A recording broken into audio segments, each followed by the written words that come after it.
Greg here with the next installment of the milk run report.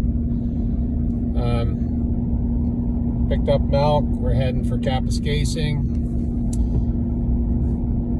Apparently they're going to make a cheese called Saganash with this milk. It's normally a cheese that they use sheep milk for, but they don't have enough sheep milk, I guess. So they're going to start using our goat milk to make the Saganash cheese with it. So it's a nice cheese. So yeah, anyways, it's a big run ahead of me here, but I got a few minutes to just provide some updates. Probably going to launch my smart contracts and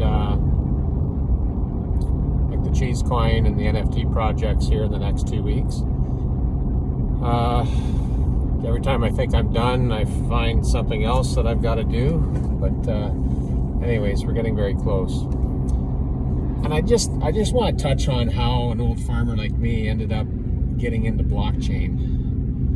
And it really stems back to when I realized what the monetary system was all about back in 2008, 2009. That would be the housing crisis. And I actually had a company that kind of got caught up in that, and I was a casualty of that crisis. We had been doing pretty good, and I went out and leveraged us probably more than I should have, but I needed inventory. And anyways, the short story is that we couldn't, like 80% of our business was in the US too, so all of our business basically just went on hold for 2 years, and it wasn't the kind of thing that we could support. So anyways, going through all that, I never did have to declare bankruptcy or anything like that, but I did learn a lot about banks. And I still remember the one banker, they always wanted to try and get me to declare bankruptcy. And I remember the one banker saying, just declare bankruptcy and start another company. What's the big deal? I said, yeah, but you're not going to get your monies. Like, I still think we can pull out of this. And he said, Greg, we need a certain percentage of bankruptcies a year. We have a target. And I'm like, how can that make sense?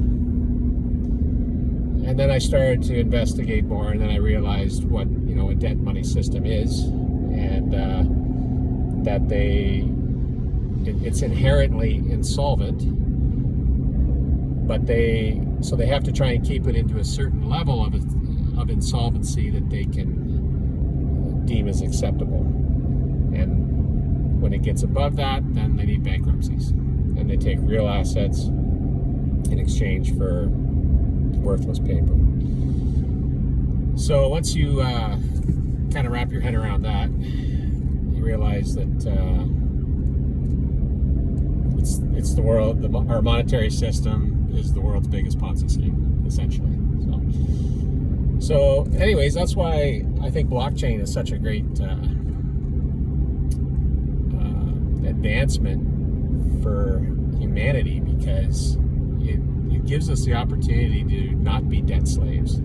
We can get out of the debt money system.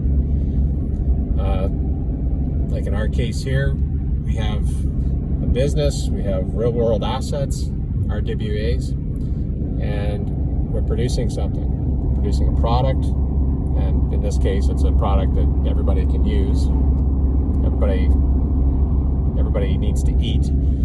So that's a good opportunity, I think, to kind of get involved in a currency that is deflationary rather than inflationary.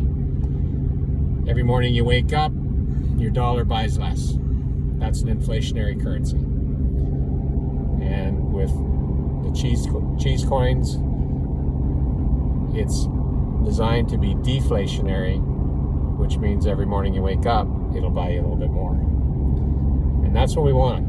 We want to hedge ourselves, or provide hedges that protect us from,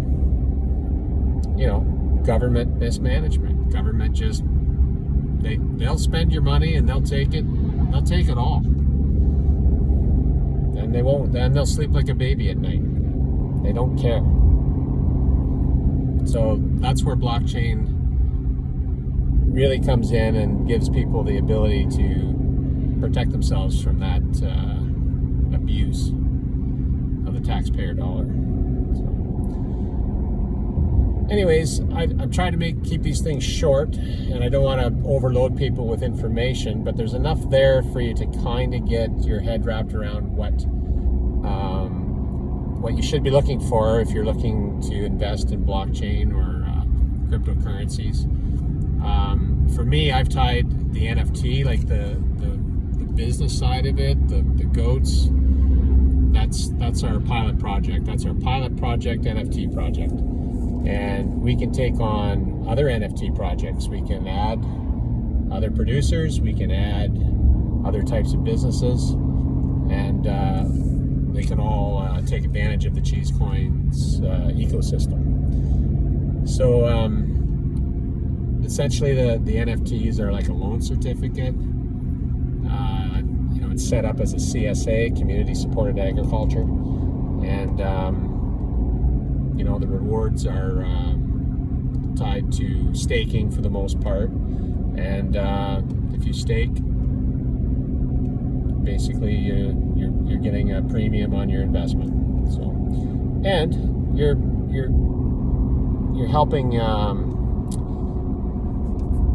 real people, medium, small to medium size agricultural operations, compete or at least create wealth, and doing it in a manner that is consistent with sustainability, health, and just stewardship of the land, and stewardship of these creatures that we are bonded to. In this case, goats. But anyways, other than that, I'm gonna keep this fairly short, not try to overload everybody with too much information. We'll look for probably in a couple weeks' time, I'll be coming back on and saying it's launched and we are live and ready to go. So other than that, I'm off, signing off for now, and I'll catch you on the next one.